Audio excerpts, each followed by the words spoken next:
ಡಾಲಾಯ್ತ್ ಅವರ ಸಾರಥ್ಯದಲ್ಲಿ the Friday Times News. Bangla Muslim ನುಸುಳುಕೋರರನ್ನು ಜಿಲ್ಲೆಯಿಂದ ಹೊರಹಾಕುವಂತೆ ಎಸ್ಪಿ ಅವರಿಗೆ ಶ್ರೀರಾಮ ಸೇನೆ ಮನವಿ.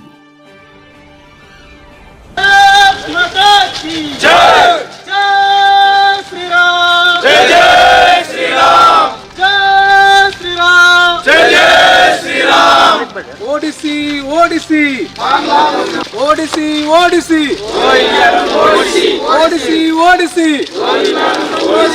ಓಡಿಸಿ ನುಸುಳುಕೋರ ಬಾಂಗ್ಲಾ ಮುಸ್ಲಿಮರನ್ನು ಓಡಿಸಿ. ಬೋಲೋ ಭಾರತ್ ಮಾತಾ ಕಿ ಜೈ. ಗದಗ ಜಿಲ್ಲೆಯಲ್ಲಿರುವ ಎಲ್ಲ ರೋಹಿಂಗ್ಯಾ ಮತ್ತು ಬಾಂಗ್ಲಾ ಮುಸ್ಲಿಮರನ್ನು ಓಡಿಸಿ. ಗದಗ ಜಿಲ್ಲೆಯಲ್ಲಿರುವ ಬಾಂಗ್ಲಾ ಮುಸ್ಲಿಮರು ಹಾಗೂ ರೋಹಿಂಗ್ಯಾ ಮುಸ್ಲಿಮರನ್ನು ಓಡಿಸಿ. ಬೋಲೋ ಭಾರತ್ ಮಾತಾ ಕಿ ಜೈ. ಹಿಂದೂಗಳನ್ನು ರಕ್ಷಿಸಿ, ಬಾಂಗ್ಲಾದಲ್ಲಿರುವ ಹಿಂದೂಗಳನ್ನು ರಕ್ಷಿಸಿ, ಓಡಿಸಿ ಓಡಿಸಿ. ಕರ್ನಾಟಕದಲ್ಲಿ ಅಕ್ರಮ ಬಾಂಗ್ಲಾ ಹಾಗೂ ರೋಹಿಂಗ್ಯಾ ಮುಸ್ಲಿಮರು ಸುಮಾರು 10 ಲಕ್ಷವಿರುವ ಅಂದಾಜಿದೆ.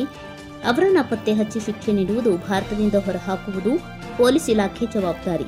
ಕಾನೂನು ಬಾಹಿರ ಚಟುವಟಿಕೆ ಅಲ್ಲದೆ ದೇಶದ ಸುರಕ್ಷತೆಗೆ ಕಂಟಕವಾಗಿದ್ದಾರೆ. ಕಾರಣ ಕೂಡಲೇ ದೇಶದ್ರೋಹಿ ಬಾಂಗ್ಲಾ ರೋಹಿಂಗ್ಯಾ ಮುಸ್ಲಿಮರನ್ನ ಕರ್ನಾಟಕದಿಂದ ಗಡೀಪಾರು ಮಾಡಲೇಬೇಕು ಎಂದು ಶ್ರೀರಾಮ ಸೇನೆಯಿಂದ ಜಿಲ್ಲಾ ವರಿಷ್ಠಾಧಿಕಾರಿ ಅವರಿಗೆ ಮನವಿ ಸಲ್ಲಿಸಿ ಆಗ್ರಹಿಸಲಾಯಿತು. ಈ ಸಂದರ್ಭದಲ್ಲಿ ಶ್ರೀರಾಮ ಸೇನೆ ರಾಜ್ಯ ಪ್ರಧಾನ ಕಾರ್ಯದರ್ಶಿ ರಾಜು ಖಾನಪ್ಪನವರವರು ಮಾತನಾಡಿ, ಭಾರತದ ಪಕ್ಕದ ದೇಶ ಬಾಂಗ್ಲಾ ನಮ್ಮಿಂದ ನಿರ್ಮಾಣಗೊಂಡ ದಿನದಿಂದಲೇ ಭಾರತ ಹಾಗೂ ಬಾಂಗ್ಲಾದ ಹಿಂದೂಗಳಿಗೆ ದೌರ್ಜನ್ಯ ಮಾಡುತ್ತಿರುವುದು ಖಂಡನೀಯ.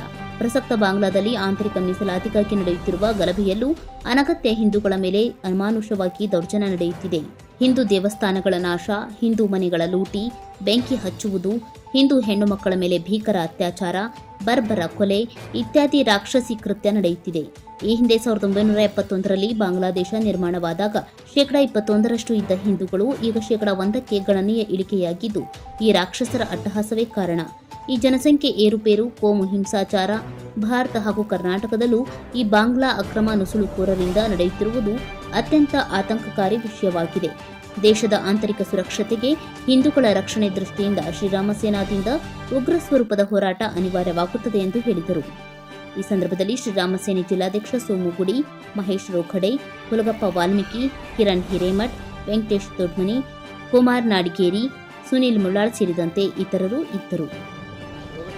ಏನು ಇಡೀ ಜಗತ್ತಿನಲ್ಲಿ ಯಾವುದಾದ್ರೂ ಒಂದು ಮುಸ್ಲಿಮನಿಗೆ ಅಥವಾ ಕ್ರೈಸ್ತನಿಗೆ ಏನಾದರೂ ಹಲ್ಲೆ ಆದರೆ ಅಥವಾ ಅಲ್ಲಿ ಆ ಜನಾಂಗಕ್ಕೆ ಏನಾದರೂ ಸಣ್ಣ ಪುಟ್ಟ ಸಮಸ್ಯೆ ಆದರೆ ಭಾರತದಲ್ಲಿರುವಂಥ ಬುದ್ಧಿಜೀವಿಗಳು ಅಂಬೇಡ್ಕರ್ ಹೆಸರಿನಲ್ಲಿ ಇಡೀ ದೇಶದಲ್ಲಿ ಹಾಹಾಕಾರವನ್ನು ಸೃಷ್ಟಿ ಮಾಡ್ತಾರೆ.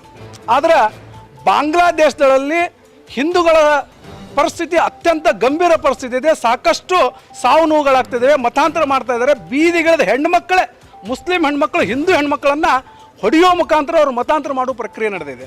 ಆದರೆ ಭಾರತದಲ್ಲಿರುವ ಒಬ್ಬ ಬುದ್ಧಿಜೀವಿನೂ ಕೂಡ ಇದ್ರ ವಿರುದ್ಧ ಧ್ವನಿ ಎತ್ತುತ್ತಿಲ್ಲ. ಅಂದರೆ ಈ ಬುದ್ಧಿಜೀವಿಗಳಿಗೆ ಏನು ಬೇಕಾಗೈತೆ ಅಂದರೆ ಹಿಂದೂಗಳ ನಾಶ, ಸರ್ವನಾಶ ಆಗೋದು ಬೇಕಾಗೈತಿ. ಅದಕ್ಕೆ ನಾನು ಈ ಬುದ್ಧಿಜೀವಿಗಳಿಗೆ ಹೇಳಕ್ಕೆ ಕುಂತೀನಿ, ನಿಮ್ಮ ನಾಟಕ ಭಾಳ ದಿನ ಈ ದೇಶದೊಳಗೆ ನಡೆಯಂಗಿಲ್ಲ. ಹಿಂದೂಗಳು ಎಚ್ಚರ ಆದರೂ ಅಂದ್ರೆ ನೀವು ನಿಶ್ಚಿತವಾಗಿ ಉಳಿಯಂಗಿಲ್ಲ. ಮತ್ತು ನಾನು ಕೇಂದ್ರ ಸರ್ಕಾರದ ನಮ್ಮ ಪ್ರಧಾನಮಂತ್ರಿಗಳಿಗೆ ಆಗ್ರಹ ಮಾಡ್ತೀನಿ, ನಾವು ನಿಮಗೆ ಹಿಂದೂಗಳೆಲ್ಲರೂ ಸೇರಿ ಇವತ್ತು 3ನೇ ಬಾರಿ ಪ್ರಧಾನಮಂತ್ರಿಯನ್ನಾಗಿ ಮಾಡಿದ್ದೀವಿ.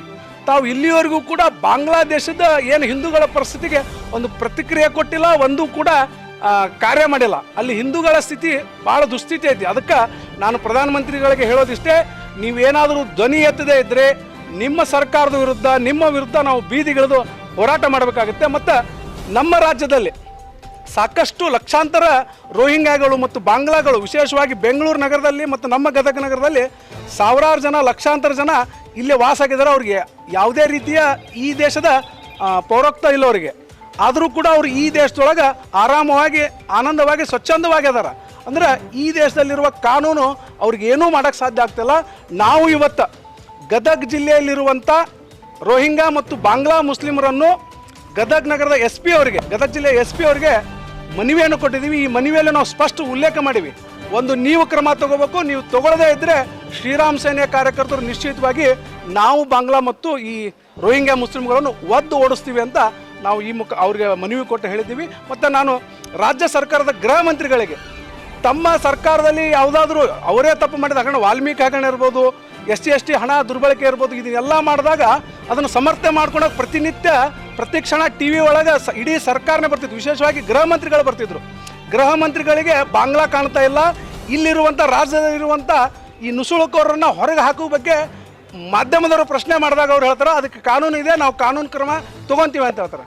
ಮಾನ್ಯ ಗೃಹ ಮಂತ್ರಿಗಳಿಗೆ ಹೇಳ್ತೀನಿ, ತಮ್ಮದೇ ಸಮುದಾಯದಲ್ಲಿ ಅಂಬೇಡ್ಕರ್ ಅವರು ಜನಿಸಿದ್ದಾರೆ, ಅವರೇ ಬರೆದಂಥ ಸಂವಿಧಾನದ ಹೇಳ್ತಾ ಇದೆ, ಯಾರಿಗೆ ಈ ದೇಶದೊಳಗೆ ಪೌರತ್ವ ಇಲ್ಲ ಅವರನ್ನು ಒದ್ದು ಹೊರಗೆ ಹಾಕಬೇಕಂತ ಸಂವಿಧಾನ ಹೇಳ್ತಿದೆ. ಅದಕ್ಕೆ ತಾವು ಆ ಜನಾಂಗದಲ್ಲಿ ಹುಟ್ಟಿದ್ದೀರಿ, ತಾವು ಈ ಗೃಹ ಮಂತ್ರಿಗಳಾಗಿದ್ದೀರಿ, ತಮ್ಮದೇ ಸರ್ಕಾರ ಐತಿ, ಈ ಕೂಡಲೇ ಅವ್ರನ್ನ ಹೊರಗೆ ಹಾಕಬೇಕು. ಇಲ್ಲ ಅಂದರೆ ಶ್ರೀರಾಮ್ ಸೇನೆ ಕಾರ್ಯಕರ್ತರು ನೇರವಾಗಿ ಅವ್ರನ್ನ ಒದ್ದು ಹೊರಗೆ ಓಡಿಸ್ಬೇಕಾಗುತ್ತಂತ ನಾನು ಈ ಮುಖಾಂತರ ಅವ್ರಿಗೆ ಚರ್ಚೆ